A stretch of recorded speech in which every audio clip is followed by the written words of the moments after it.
Hello students, in this particular video we'll continue with chapter 15. This is the last part of this video in which we will cover why we should conserve biodiversity and how to conserve biodiversity. तो start करते हैं. सबसे पहले हमें biodiversity को conserve क्यों करना चाहिए. तो इसके बहुत सारे रीजंस हैं. सबसे पहले इसके जो रीजंस हैं उनको तीन कैटेगरीज में लिखा गया है. Narrowly utilitarian reason, broadly utilitarian reason और एथिकल रीज़न. इन तीनों रीजंस की वजह से बायोडाइवर्सिटी को कंजर्व करना चाहिए. अब हम डिटेल में देखेंगे कि ये सारे रीजंस एक्चुअली में हैं क्या. ठीक है, तो आपको ये वाला क्वेश्चन जो है ये बहुत इंपॉर्टेंट क्वेश्चन है. क्वेश्चन डायरेक्ट आ सकता है बोर्ड एग्जाम में. Why should we conserve biodiversity. तो आप लिखोगे कि इसके तीन रीजंस हैं. ये हेडिंग डाल के आप इन तीनों रीजंस को आप मेंशन करोगे. सबसे पहले बात करते हैं नैरोली यूटिलिटेरियन रीजंस जो है या नैरोली यूटिलिटेरियन आर्ग्यूमेंट्स क्या है. मतलब जो ह्यूमन बींग्स को अपने फ़ायदे के लिए जो चीज़ें मिलती हैं नेचर से, ठीक है, प्लांट्स से, बायोडाइवर्सिटी से जो चीज़ें मिलती हैं, तो उस इतना जब बेनिफिट मिलता है ह्यूमन बींग्स को, तो ऑब्वियस सी बात है ह्यूमन बींग्स को इस वजह से बायोडाइवर्सिटी को कंजर्व करके रखना चाहिए. अब देखते हैं क्या क्या चीज़ें, क्या क्या बेनिफिट्स मिलते हैं ह्यूमन बींग्स को. सबसे पहले इकोनॉमिक बेनिफिट्स देखते हैं. इकोनॉमिक बेनिफिट्स में फूड मिलता है, cereal, pulses, fruits, firewood, industrial products मिलते हैं जैसे कि tannins, lubricants, dyes, resins, perfumes. कुछ प्रोडक्ट्स मिलते हैं जो मेडिसिनल पर्पस के लिए, मेडिसिनल इंपॉर्टेंस के होते हैं, मेडिसिन की तरह जिनको यूज़ किया जाता है. फाइबर मिलता है प्लस कंस्ट्रक्शन मटेरियल मिलता है नेचर से. तो ये सारे जो हैं नैरोली यूटिलिटेरियन पॉइंट्स हैं, नैरोली यूटिलिटेरियन रीजंस या फिर आर्ग्यूमेंट्स हैं जिसकी वजह से, जिन कारणों की वजह से ह्यूमन बींग्स को कंजर्व करके रखनी चाहिए बायोडाइवर्सिटी को. ठीक है, तो हमने 3 पॉइंट्स देखे. बायोडाइवर्सिटी को कंजर्व करने के 3 पॉइंट्स हैं. नैरोली यूटिलिटेरियन हम पढ़ चुके हैं. अब हम नेक्स्ट देखते हैं. Next is broadly utilitarian. Broadly utilitarian arguments या ब्रॉडली यूटिलिटेरियन रीजंस जो हैं वो ये हैं कि हमें नेचर से हमें नेचर में जो प्लांट्स हैं वो फोटोसिंथेसिस परफॉर्म करते हैं. हमें बहुत ज़्यादा अमाउंट में ऑक्सीजन मिलती है नेचर से. और उसके अलावा नेचर से हमें और क्या फ़ायदा होता है. पॉलिनेशन होता है प्लांट्स का इंसेक्ट्स के द्वारा, और इंसेक्ट्स की लाइफ साइकिल भी कंप्लीट होती है. पॉलिनेशन जब कुछ इंसेक्ट्स अपने एग्स ले करते हैं फ्लावर्स के अंदर, तो पॉलिनेशन और फोटोसिंथेसिस जो है ये 2 इम्पॉर्टेंट ऐसे पॉइंट्स बताए गए हैं. प्लस उसके अलावा ये तीसरा पॉइंट है एस्थेटिक प्लेजर. हमें एस्थेटिक प्लेजर मिलता है, मतलब एक तरह से हमें देखने के ये जो ब्यूटी के लिए एस्थेटिक, मतलब when we talk about the beauty of a particular area, तो एस्थेटिक प्लेजर मिलता है. अगर हम वॉक करें किसी वुड में, किसी जंगल में या किसी ग्रीन पैच में, अगर हम वॉक करें, it gives us a pleasure. And when we watch, जब हम देखते हैं फ्लावर्स को, तो उससे हमें एक बहुत अच्छी फीलिंग होती है, हमें प्लेजर मिलता है. तो इन 3 मेन इम्पॉर्टेंट कारणों की वजह से हमें नेचर को कंजर्व करके रखना चाहिए, हमें बायोडाइवर्सिटी को कंजर्व करके रखना चाहिए. तो ये है ब्रॉडली यूटिलिटेरियन पॉइंट्स. और थर्ड है हमारा एथिकल आर्ग्यूमेंट्स. एथिकल आर्ग्यूमेंट्स या फिर हम कह सकते हैं एथिकल रीज़न. एथिकल रीजंस के लिए भी हमें बायोडाइवर्सिटी को कंजर्व करके रखना चाहिए. जिस तरह से हमें हक है, हमें राइट है अर्थ पे सरवाइव करने के लिए, उसी तरह से बाकी जितने भी ऑर्गेनिज्म हैं, चाहे वो प्लांट हो, माइक्रोब्स हो, एनिमल्स हो, उनको भी राइट है अर्थ पे सरवाइव करने के लिए. ठीक है, अब इस टॉपिक को हम थोड़ा डिटेल में देखते हैं. एनसीईआरटी में क्या क्या पॉइंट्स मेंशन किए हुए हैं. ये हमने देखा नैरोली यूटिलिटेरियन के पॉइंट्स के हमें कौन कौन से इकोनॉमिक बेनिफिट्स मिलते हैं. अब इसी में नैरोली यूटिलिटेरियन पॉइंट्स में ही अगला नेक्स्ट पॉइंट है कि मोर देन 25% ऑफ ड्रग्स, जितनी भी दवाइयाँ होती हैं, मोर देन 25% जो हैं वो प्लांट से हमें मिलती हैं. और 25,000 स्पीशीज़ जो हैं प्लांट्स के वो कंट्रीब्यूट करते हैं मेडिसिन्स को। ठीक है, जो हमारी जो ट्रेडिशनल मेडिसिन्स होती हैं वो अराउंड 25,000 स्पीशीज़ प्लांट्स के जो होते हैं उनसे हमें मिलती है। Nobody knows how many more medicinally, अब ये चीज़ तो अभी किसी को पता ही नहीं है कि कितने और ज़्यादा मेडिसिनली इम्पॉर्टेंट जो प्लांट्स हैं वो भी एक्सप्लोर होने बाकी हैं ट्रॉपिकल रेन फॉरेस्ट से। With increasing resources put into bio prospecting, nations endowed with the rich biodiversity can expect to reap enormous benefit। पहले इस स्टेटमेंट का मीनिंग समझो। ये है पूरा स्टेटमेंट, यहाँ से यहाँ तक। ये with increasing resources put into bioprospecting, nations endowed with rich biodiversity can expect to reap enormous benefit। सबसे पहले बायो प्रोस्पेक्टिंग को समझो। बायो प्रोस्पेक्टिंग होता है कि जो नेचर में जो रिसोर्सेज प्रेजेंट है, नेचर में जो रिसोर्सेज प्रेजेंट हैं वो रिसोर्सेज किस तरह से ह्यूमन बीइंग के काम में आ सकते हैं, किस तरह से ह्यूमन बीइंग को के लिए यूज़फुल साबित हो सकते हैं। तो बायो प्रोस्पेक्टिंग का मतलब ये है कि इन्वेस्टिगेशन ऑफ लिविंग थिंग्स, जो लिविंग थिंग्स हैं चाहे वो प्लांट्स हैं या एनिमल्स हैं, उनको ये देखना कि वो किस तरह से ह्यूमन बीइंग्स के लिए यूज़फुल हो सकते हैं। या फिर इसकी दूसरी डेफिनेशन है बायो प्रोस्पेक्टिंग की कि exploring molecular genetic and species level diversity, मतलब मॉलिक्यूलर लेवल पे, जेनेटिक लेवल पे और स्पीशीज़ लेवल पे अलग अलग ऑर्गेनिजम्स की जो बायोडाइवर्सिटी है उसको देखो, उसको एक्सप्लोर करो और उससे जो प्रोडक्ट्स इकोनॉमिक इम्पोर्टेंस के उससे क्या क्या प्रोडक्ट्स हमें मिल सकते हैं इस चीज़ का पता लगाना। तो इस चीज़ को हम कहते हैं बायो प्रोस्पेक्टिंग। सिंपल टर्म्स में आप ये समझो, बायो प्रोस्पेक्टिंग का ये मतलब है कि नेचर में जो भी प्लांट्स और एनिमल्स अवेलेबल हैं वो ह्यूमन बीइंग्स के किस तरह से काम में आ सकते हैं।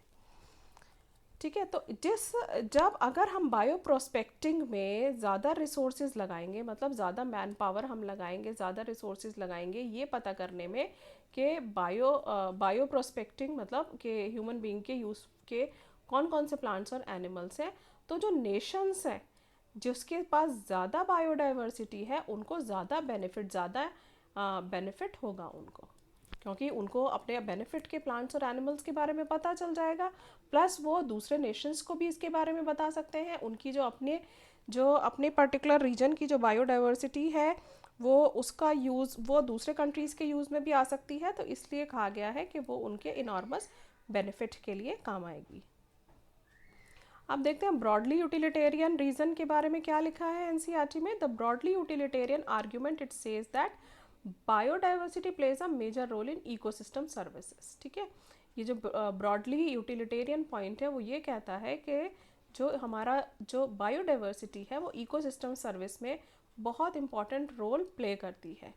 जैसे फॉर एग्जांपल जो अमेज़ॉन फॉरेस्ट है, अमेज़ॉन फॉरेस्ट में जब प्लांट्स फोटोसिंथेसिस करते हैं तो ऑक्सीजन इवॉल्व होती है, और वो कितनी टोटल ऑक्सीजन इवॉल्व करते हैं, पूरी जो प्लैनेट है, पूरा जो अर्थ का जो एटमॉस्फेयर है उसका 20% ऑक्सीजन अमेज़ॉन फॉरेस्ट से रिलीज़ होता है। तो ये इसका बहुत इंपॉर्टेंट पॉइंट है। अच्छा, इसमें क्या हम इसकी इकोनॉमिक वैल्यू लगा सकते हैं इस सर्विस की? ये तो हमारे बस की बात ही नहीं है।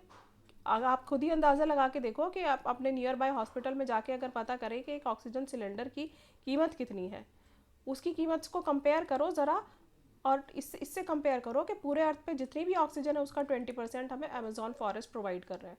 तो क्या हम अमेज़ॉन फॉरेस्ट का जो ये कर्ज है हम पे, क्या उसे चुका पाएंगे हम? तो ये है, this is the broadly utilitarian argument. आगे देखते हैं इसी पॉइंट में, इसी हेड में ब्रॉडली यूटिलिटेरियन आर्ग्यूमेंट में सेकेंड पॉइंट हमें दिया हुआ है पॉलिनेशन का। This is the second point कि प्लांट्स का पॉलिनेशन होता है इंसेक्ट्स के द्वारा।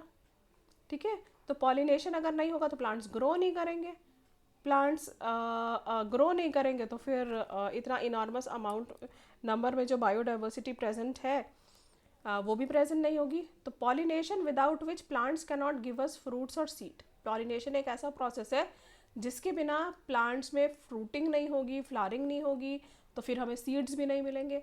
तो ये पॉलिनेशन एक दूसरी सर्विस है जो इकोसिस्टम हमें प्रोवाइड करता है। ठीक है, जो बीज हैं, बम्बल बीज हैं, बर्ड्स हैं और बैट्स हैं, ये जो इंसेक्ट्स हैं, ये जो एनिमल्स हैं, इन एनिमल्स की बात की जा रही है कि ये पॉलिनेशन में हेल्प करते हैं। क्या ऐसा पॉसिबल है कि हम पॉलिनेशन करने के लिए इन नेचुरल पॉलिनेटर्स को यहाँ से हटाएं, ये अगर हट जाएं तो हम खुद पॉलिनेशन करें? क्या ये पॉसिबल है? या फिर क्या ये पॉसिबल है कि इसकी हम कॉस्ट लगाएं? क्या हम पे कर पाएंगे? So what will be the cost of accomplishing pollination without the help of natural pollinator? पहली चीज़ तो ये पॉसिबल ही नहीं है कि हम नेचुरल पॉलिनेटर्स को वहाँ से हटा के खुद वहाँ पॉलिनेशन के अलग अलग तरीके ढूंढें।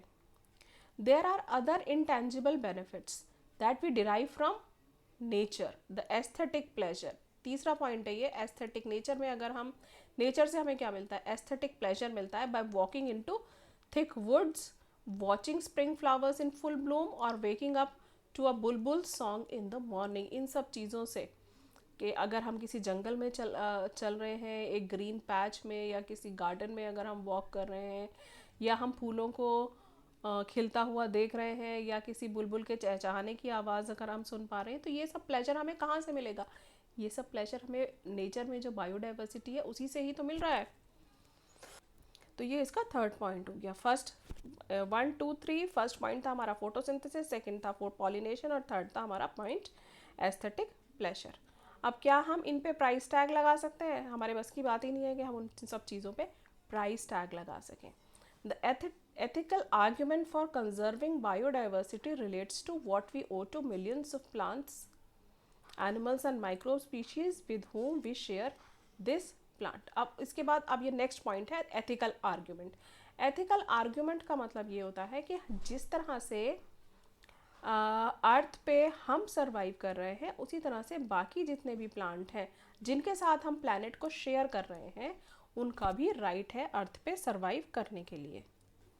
फिलोसॉफिकली और spiritually we need to realize, हमें ये रियलाइज़ करने की ज़रूरत है कि हर एक स्पीशीज़ जो है उसकी एक अपनी वैल्यू है, इंट्रिंसिक। हर एक स्पीशीज़ की अपनी इंट्रिंसिक वैल्यू है, चाहे वो स्पीशीज़ छोटा हो, चाहे वो स्पीशीज़ बड़ा हो, ठीक है। Even if it may not be of current और एनी इकोनॉमिक वैल्यू, चाहे वो स्पीशीज़ की कोई इकोनॉमिक वैल्यू भी ना हो हमारे लिए, चाहे हमारे लिए कुछ फ़ायदे की भी ना हो वो चीज़, वो पर्टिकुलर ऑर्गेनिज्म, लेकिन उसकी अपनी एक कीमत है, उसकी अपनी एक इंट्रिंसिक वैल्यू है। We have a moral duty. अब ये हमारी मॉरल ड्यूटी बनती है कि जितने भी ऑर्गेनिजम्स हैं अर्थ पे, उनके वेल बीइंग का हम सोचें, और हमारी जो ये बायोलॉजिकल लेगेसी है, हमें जो इतनी रिच बायोडाइवर्सिटी जो मिली है, इसको हम कंजर्व करके रखें, और ताकि हमारे आगे आने वाली जनरेशन्स भी इसको देख पाए, इसका वो भी इसका फ़ायदा उठा पाए। तो हमने देखा इसमें 3 पॉइंट्स देखे, नैरोली यूटिलिटेरियन, ब्रॉडली यूटिलिटेरियन और एथिकल रीजंस या फिर एथिकल आर्ग्यूमेंट्स, ठीक है। तो नैरोली यूटिलिटेरियन में हमने देखा कि फॉरेस्ट से हमें जो जो बेनिफिट्स मिलते हैं उसके बारे में, जैसे कि फायर वुड है, मेडिसिन हैं, कंस्ट्रक्शन मटेरियल, फूड, ये सब चीज़ें आ गई नैरोली यूटिलिटेरियन में। ब्रॉडली यूटिलिटेरियन में हमने 3 चीज़ें देखी, फोटोसिंथेसिस करते हैं प्लांट्स, ऑक्सीजन प्रोवाइड करते हैं हमें, पॉलिनेशन होता है इंसेक्ट से, और उसके अलावा हमें नेक्स्ट पॉइंट देखा था हमने aesthetic beauty, aesthetic beauty provide करते हैं प्लांट्स और एनिमल्स। थर्ड, एथिकल रीजंस में हमने देखा कि हर एक ऑर्गेनिज्म की अपनी एक इंट्रिंसिक वैल्यू है, उसको भी राइट है सरवाइव करने का, और हमारी मॉरल ड्यूटी बनती है कि हम ऐसे और हम बायोडाइवर्सिटी को कंजर्व करें, ताकि हमारे आगे आने वाली जो जनरेशन्स हैं उसको भी इस बायोडाइवर्सिटी को देखने का मौका मिले, और उसको भी इसका फ़ायदा उठाने का मौका मिले। नेक्स्ट टॉपिक, बायोडाइवर्सिटी कंजर्वेशन, ठीक है। पहले देख लेते हैं इसमें क्या पढ़ने वाले हैं हम इस टॉपिक में। बायोडाइवर्सिटी का कंजर्वेशन हम कैसे कर सकते हैं? अभी जो हमने टॉपिक देखा था वो था बायोडाइवर्सिटी का कंजर्वेशन हमें क्यों करना चाहिए। अब ये जो टॉपिक है इसमें हम देखेंगे बायोडाइवर्सिटी को हम कैसे कंजर्व कर सकते हैं। पहला है in situ conservation. In situ मतलब कि जो ऑर्गेनिज्म जहाँ पर रह रहा है, ठीक है, जहाँ रह रहा है उसी पर्टिकुलर जगह को अगर हम प्रोटेक्ट करें तो वो हो गया इन सीटू कंजर्वेशन। और XC2 का मतलब है कि वो जहाँ पे रहता है उसके अलावा उसे दूसरी जगह पे लेकर जाएं और दूसरी जगह पर ले जाकर तब उसका हम प्रोटेक्शन करें, तब ताकि वो सरवाइव कर पाए। ठीक है, सिंपल टर्म्स में इसका यही मतलब है इन सीटू और XC2 का। अब देखो इन सीटू में हम पढ़ने वाले हैं बायोस्फीयर रिजर्व के बारे में, national park, wild life sanctuaries, sacred forest. और XC2 में है बोटानिकल गार्डन, जू, seed pollen banks, gene bank और टिश्यू कल्चर। ठीक है, इसका सिंपल सा एक एग्जांपल ऐसे समझो कि सपोज यहाँ पे ये एक टाइगर रह रहा है और ये टाइगर इस पर्टिकुलर जंगल के अंदर रह रहा है। अब इस टाइगर को खतरा है, ठीक है, इस टाइगर को एक्सटिंक्शन का खतरा है। तो अगर हमने उस टाइगर को इस जंगल में रहते हुए ही यहीं पे हमने प्रोटेक्शन प्रोवाइड करा, कैसे प्रोटेक्शन प्रोवाइड किया? एक तो हमने यहाँ पे हंटिंग पोचिंग जो है उस पर बैन लगा दिया, किसी भी ह्यूमन एक्टिविटीज़ पे हमने बैन लगा दिया, और हमने हर एक एक्टिविटी पे, टाइगर की हर एक एक्टिविटी पे नज़र रखी कि टाइगर को कोई नुकसान ना हो। ठीक है, तो इस तरह से हम टाइगर का प्रोटेक्शन कर रहे हैं उसी जगह पे जहाँ वो रह रहा है। तो ये तो हो गया in situ conservation, in situ conservation. अच्छा, दूसरी कंडीशन ये है कि सपोज इस टाइगर को हमने यहाँ से निकाला, इस टाइगर को यहाँ से हमने निकाला और इसे दूसरी जगह ले गए। दूसरी जगह कहाँ ले गए? हम एक जू के अंदर लेकर गए इसको, और जू के अंदर रख के हमने उसकी देखभाल करी, उसके नेचुरल हैबिटेट से निकाल कर उसको हम एक जू में रखा उसको और वहीं पे उसकी प्रोटेक्शन करी। तो ये हो गया XC2 कंजर्वेशन, जब हम दूसरी जगह पे उसका प्रोटेक्शन कर रहे हैं। ठीक है, अब देखते हैं NCERT में क्या लिखा है। How do we conserve biodiversity? Biodiversity को हम कैसे कंजर्व कर सकते हैं? When we conserve and protect the whole ecosystem, its biodiversity at all levels is protected. We save the entire forest to save the tiger. This approach is called as in situ conservation. इसका मतलब है कि जब हम पूरे ecosystem को अगर हम प्रोटेक्ट करते हैं, अगर हम बायोडाइवर्सिटी को प्रोटेक्ट कर रहे हैं, अगर हम किसी भी लेवल की बायोडाइवर्सिटी, किसी भी लेवल, यहाँ पे ऑल लेवल लिखा है ना, ऑल लेवल का मतलब यहाँ पे है चाहे वो स्पीशीज डाइवर्सिटी हो या जेनेटिक डाइवर्सिटी हो या फिर इकोसिस्टम डाइवर्सिटी हो, तो किसी भी लेवल की डाइवर्सिटी को अगर हम प्रोटेक्ट कर रहे हैं, इसका मतलब हम पूरे के पूरे इकोसिस्टम को प्रोटेक्ट कर रहे हैं। जैसे कि फॉर एग्जांपल अगर हम टाइगर को प्रोटेक्ट कर रहे हैं, तो टाइगर को प्रोटेक्ट करने के लिए हम पूरे के पूरे फॉरेस्ट को प्रोटेक्ट करना पड़ेगा हमें, और इस अप्रोच को हम कहते हैं in situ conservation. In situ का मतलब होता है on site conservation. However there are situations, लेकिन इसके अलावा कुछ सिचुएशंस ऐसी भी होती हैं जहाँ पे किसी एनिमल या फिर प्लांट को जो कि एंडेंजर्ड या थ्रेटन्ड हो, उसको प्रोटेक्ट करना पॉसिबल नहीं होता। उसके लिए कुछ अर्जेंट मेजर्स, कुछ अर्जेंट ऐसे कदम उठाने पड़ते हैं ताकि उसे एक्सटिंक्शन से बचा सके, ताकि उसे एक्सटिंक्ट होने से बचा सके। तो उस केस में हम क्या करते हैं? XC2 कंजर्वेशन करते हैं, उसका ऑफ साइट कंजर्वेशन करते हैं। ऑफ साइट मतलब जहाँ वो रह रहा है वहाँ से हटा के दूसरी जगह ले जाके उसका कंजर्वेशन करना। ठीक है, तो ये वाला अप्रोच जो है XC2 कंजर्वेशन कब करते हैं? जहाँ पे वेरी हाई रिस्क होती है, very high risk of extension होती है, वहाँ पे हम XC2 कंजर्वेशन करते हैं। अब देखते हैं next one by one in situ conservation क्या कहता है। Faced with the conflict between development and conservation, many nations find it unrealistic and economically not feasible to conserve all their biological wealth. कि जो डेवलपिंग कंट्रीज़ हैं, developing और developed countries जो हैं, तो उन कंट्रीज़ में क्या होता है कि डेवलपमेंट और कंजर्वेशन के बीच में कॉन्फ्लिक्ट है। कॉन्फ्लिक्ट क्यों कहा गया है? क्योंकि अगर डेवलपमेंट होगा तो ऑब्वियस सी बात है कि वहाँ का जो बायोडाइवर्सिटी है उसको नुकसान पहुँचेगा। ओके, तो उन कंट्रीज़ के लिए ये इकोनॉमिकली फिजिबल या इकोनॉमिकली पॉसिबल नहीं होता अपनी कंट्री की सारी बायोलॉजिकल वेल्थ को कंजर्व करके रखना। Invariably the number of species waiting to be saved from extinction far exceeds the conservation resources available. और दूसरी चीज़ ये है कि जो स्पीशीज़ जिनको हमें कंजर्व करके रखना है, जिनको हमें बचा के रखना है एक्सटिंक्शन से, वो बहुत ज़्यादा है, लेकिन हमारे पास इतने रिसोर्सेज भी अवेलेबल नहीं है। ग्लोबल बेसिस पे अगर बात करें तो ये जो एमिनेंट जो कंजर्वेशनिस्ट होते हैं, जो इस चीज़ की स्टडी करते हैं कि ऑर्गेनिजम्स को कंजर्व करके रखना चाहिए, उन्हें थ्रेट है, दे आर अंडर थ्रेट या फिर they are at a risk of extinction. तो जो कंजर्वेशनिस्ट हैं उन्होंने इस प्रॉब्लम को एड्रेस किया है, उन्होंने इस प्रॉब्लम को पहचाना है, उन्होंने आइडेंटिफाई किया है कि जो मैक्सिमम प्रोटेक्शन है, मैक्सिमम प्रोटेक्शन के लिए कुछ बायोडाइवर्सिटी हॉटस्पॉट्स रीजन्स हैं जहाँ पे स्पीशीज़ रिचनेस को बहुत ज़्यादा रिस्क है, बहुत ज़्यादा वहाँ पे हाई डिग्री ऑफ एंडेमिज्म है। तो उन स्पीशीज़ को बायोडाइवर्सिटी हॉटस्पॉट्स में कंजर्व करने की ज़रूरत है, संभाल के रखने की ज़रूरत है, प्रोटेक्शन करने की ज़रूरत है। अब इसको समझो, अब डिग्री ऑफ एंडेमिज्म को समझो, स्पीशीज़ रिचनेस को समझो, क्या कहा गया है बायोडाइवर्सिटी हॉटस्पॉट के बारे में, क्योंकि ये वाला पॉइंट इंपॉर्टेंट है। एंडेमिज्म, एंडेमिज्म का मतलब होता है लोकल, जैसे कोई पर्टिकुलर लोकल स्पीशीज़ है, जैसे फॉर एग्जांपल अगर ये एक पर्टिकुलर एरिया है और यहाँ पे एक टाइप का एम्फीबियन है और वो इसी एरिया में मिलता है, वो एम्फीबियन, तो हम उस एम्फीबियन को हम कहते हैं ये एंडेमिक स्पीशीज़ है, ये इस एरिया का एंडेमिक स्पीशीज़ है, लोकल स्पीशीज़ है। ठीक है, तो ये कहा है कंजर्वेशनिस्ट ने कि जो मैक्सिमम प्रोटेक्शन हमें उन ऑर्गेनिजम्स को प्रोवाइड करना है जिनको हाई लेवल ऑफ रिस्क है। ठीक है, जिनको ज़्यादा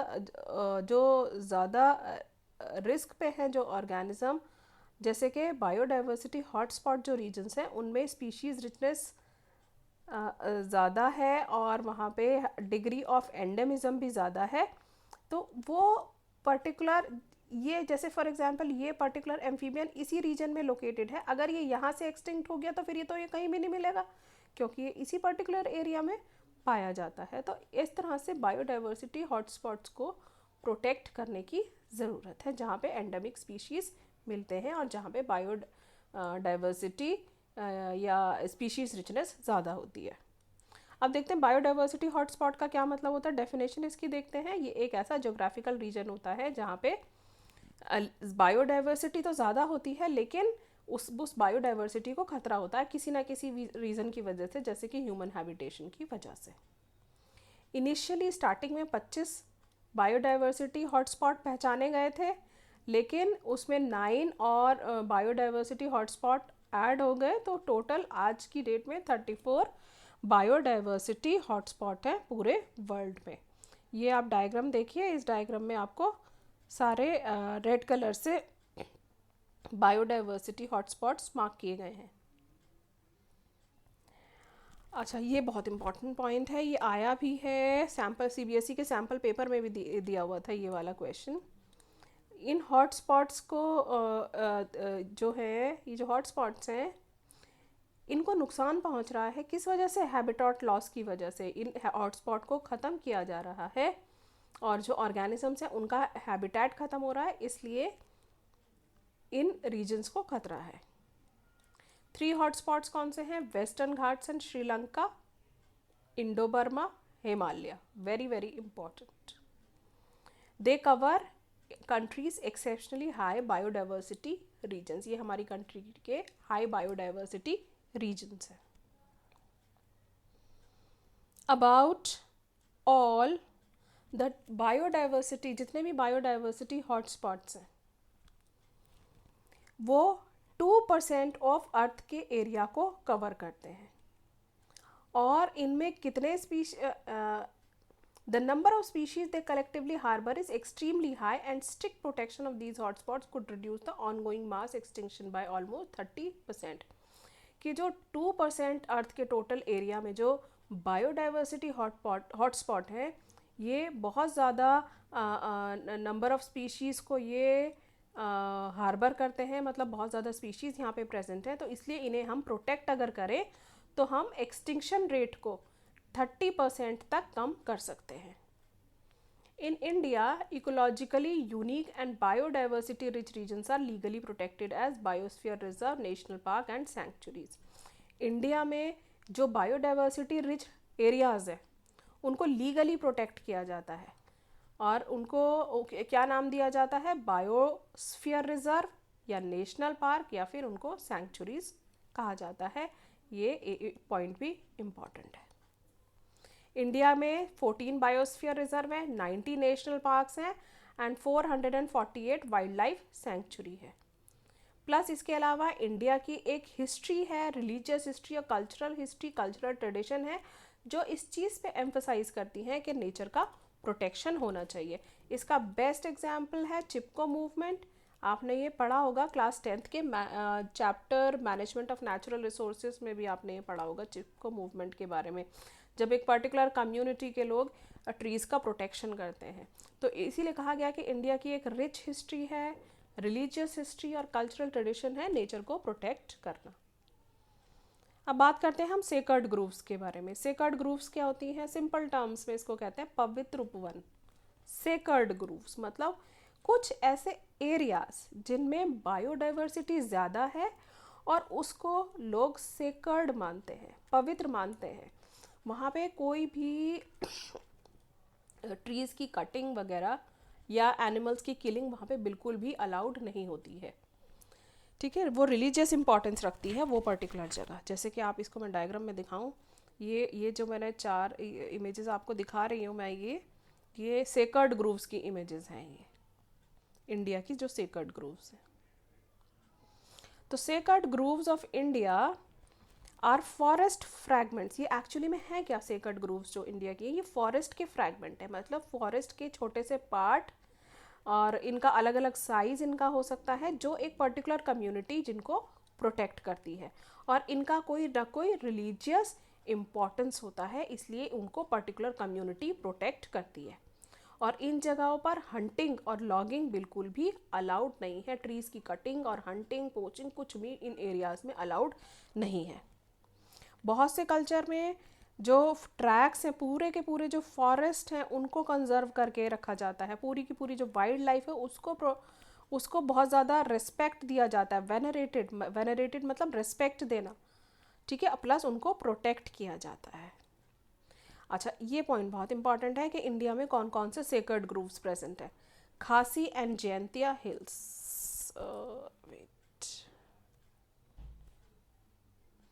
खासी and Jaintia hills. Khasi and Jaintia hills in Meghalaya number 1, Aravalli hills of Rajasthan number 2, western Ghat region of Karnataka number 3, Maharashtra number 4, and the Sarguja, Chanda and Bastar areas of, एक मिनट, पहला तो हो गया Khasi and Jaintia hills in Meghalaya, दूसरा हो गया अरावली हिल्स ऑफ राजस्थान, तीसरा हो गया western Ghats of Karnataka and Maharashtra, ठीक है, ये हो गया थर्ड पॉइंट। फोर्थ पॉइंट हो गया Surguja, Chanda and Bastar areas of Madhya Pradesh, ये हो गया फोर्थ पॉइंट। तो ये बहुत इंपॉर्टेंट है, क्वेश्चन एक्सपेक्टेड है इस पॉइंट से कि कौन कौन सी सेक्रेड ग्रूव्स हैं इंडिया में। In Meghalaya, the sacred groves are last refuges for large number of rare and threatened species. Meghalaya जो है वो एक की जो sacred groves हैं वो आखिरी ऐसी जगह है, आखिरी जहाँ पे रेयर स्पीशीज़, कुछ रेयर स्पीशीज़ और थ्रेटन स्पीशीज़ पाए जाते हैं वहाँ पे, मतलब वही आखिरी जगह है। अगर वहाँ से एक्सटिंक्ट हो गए, वहाँ से अगर एक्सटिंक्ट हो गए तो फिर वो अर्थ पे कहीं नहीं मिलेंगे। नेक्स्ट देखते हैं हम ex-situ कंजर्वेशन। ex-situ कंजर्वेशन का मतलब मैंने आपको समझाया था कि किसी पर्टिकुलर ऑर्गेनिज्म को कंजर्व करने के लिए अगर उसको ऑफ साइट किया जाए, कंजर्व ऑफ साइट मतलब जो उसका नेचुरल इन्वायरमेंट में है वहाँ पे नहीं बल्कि अलग कहीं ले जाके अगर कंजर्व किया जाए उसको हम कहते हैं ex-situ कंजर्वेशन। इस अप्रोच में जो थ्रेटेंड एनिमल्स और प्लांट्स हैं उनको निकाला जाता है अब उनके नेचुरल हैबिटेट से, और उनको स्पेशल सेटिंग में, स्पेशल सेटिंग मतलब अलग जगह पे उसको प्रोटेक्ट करके रखा जाता है, उनको स्पेशल केयर दी जाती है, जैसे कि zoological park, botanical garden, wild life safari park, ठीक है, ये इसके एग्जाम्पल हैं। बहुत सारे एनिमल्स ऐसे हैं जो एक्सटिंक्ट हो गए हैं वाइल्ड में मतलब जंगल्स में एक्सटिंक्ट हो गए हैं वो, लेकिन वो जूलॉजिकल पार्क में अभी भी प्रेजेंट हैं क्योंकि वहाँ पे उनको प्रोटेक्शन प्रोवाइड किया जा रहा है, उनकी देखभाल की जाती है। अब इन रिसेंट ईयर्स में ex-situ कंजर्वेशन जो है वो सिर्फ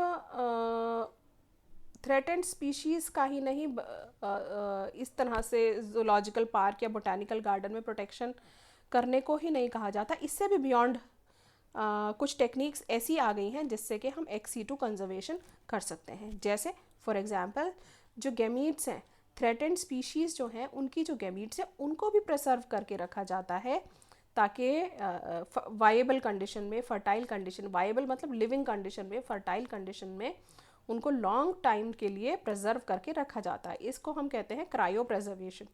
क्रायो प्रेजर्वेशन में क्या होता है कि बहुत लो टेम्परेचर में जो गैमीट्स हैं उनको संभाल के रखा जाता है, प्रिजर्व करके रखा जाता है। Eggs can be fertilised in vitro, और एग्स जो होते हैं उनको ताकि उनको एग्स को फिर आगे आने वाले समय में फर्टिलाइज किया जा सके। प्लांट्स को प्रोपगेट करते हैं टिश्यू कल्चर से, मतलब प्लांट के पार्ट्स को भी कंजर्व करके रख लेते हैं और फिर उसको टिश्यू कल्चर से उसको प्रोपगेट करते हैं। मतलब प्लांट के जो टिश्यू है, प्लांट के टिश्यूज़ को प्रोपगेट किया जाता है इसको टिश्यू कल्चर टेक्निक से। Seeds of different genetic strain, अब बहुत सारे जो प्लांट्स हैं जिनके सीड्स जो इकोनॉमिक इम्पोर्टेंस के हैं उनके सीड्स को अलग अलग जो उनके जेनेटिक स्ट्रेन के जो सीड्स हैं उनको भी लॉन्ग पीरियड के लिए सीड बैंक में संभाल के रखा जाता है। तो हमने देखा एक्स सी टू कंजर्वेशन में क्या क्या इंपॉर्टेंट पॉइंट्स देखे हमने, zoological park, botanical garden, wild life safari parks, और फिर हमने देखा cryo preservation technique, tissue culture और सीड बैंक। ये सारी एक्स सी टू कंजर्वेशन के पॉइंट्स हैं। ठीक है, फिर देखते हैं लास्ट में बायोलॉजिकल डाइवर्सिटी जो है उसकी कोई पॉलिटिकल बाउंड्री नहीं है, इसीलिए जो कंजर्वेशन है ये सबकी, सारे नेशंस की, सारे नेशंस के सभी इंडिविजुअल्स की ये एक कलेक्टिव रिस्पॉन्सिबिलिटी है। Historic convention on biological diversity, बहुत इंपॉर्टेंट है ये पॉइंट। हिस्टोरिकल कन्वेंशन हुई थी बायोडाइवर्सिटी, बायोलॉजिकल डाइवर्सिटी को कंजर्व करने के लिए, जिसको हम कहते हैं अर्थ समिट। कब हुआ था ये? 1992 में। और कहाँ पे हुआ था? रियो डी जेनेरो में। ये वहीं की पिक्चर है जो मैंने ढूंढ के यहाँ पे लगाई है। Called upon all nations to take appropriate measures, तो ये जो समिट हुई थी, अर्थ समिट जो हुई थी, इसमें सभी नेशंस को बुलाया गया ताकि सभी नेशंस अप्रोप्रिएट मेजर ले सकें बायोडाइवर्सिटी को कंजर्व करने के लिए और जो उन बायोडाइवर्सिटी को के सस्टेनेबल यूटिलाइजेशन और उसके बेनिफिट के लिए। तो ये इसको हम कहते हैं कन्वेंशन ऑन बायोलॉजिकल डाइवर्सिटी को हम कहते हैं अर्थ समिट, और ये हुई थी रियो डी जेनेरो में 1992 में, याद रखना है इसको। नेक्स्ट है इन अ फॉलोअप, उसके बाद जो नेक्स्ट कन्वेंशन हुई थी वो अगेन जोहानिसबर्ग में हुई थी 2002 में, साउथ अफ्रीका में है जो। इसमें 190 कंट्रीज़ ने ये प्लेज ली थी, ये शपथ ली थी, ये कमिटमेंट लिया था कि वो 2010 तक अपनी कंट्रीज़ की जो बायोडाइवर्सिटी लॉस है उसको वो रोकेंगे। ठीक है, उसमें वो रिडक्शन लाएंगे और अर्थ पे जो बायोडाइवर्सिटी प्रेजेंट है उसको कंजर्व करने की कोशिश करेंगे। तो ये लिखा है in a follow up the world summit. ठीक है, इसको हम कहते हैं वर्ल्ड समिट। ये रहा वर्ल्ड समिट ऑन सस्टेनेबल, ये उस वर्ल्ड समिट का ये पिक्चर है। In a follow up the world summit on sustainable development, world summit हुई थी, ये है इस वर्ल्ड समिट का नाम, ये the world summit on sustainable development. पहली समिट का नाम क्या था? Earth summit. दूसरी का क्या नाम था? World summit on sustainable development, 2002 Johannesburg, South Africa. ठीक है, so with this we complete this particular chapter. Okay, thank you.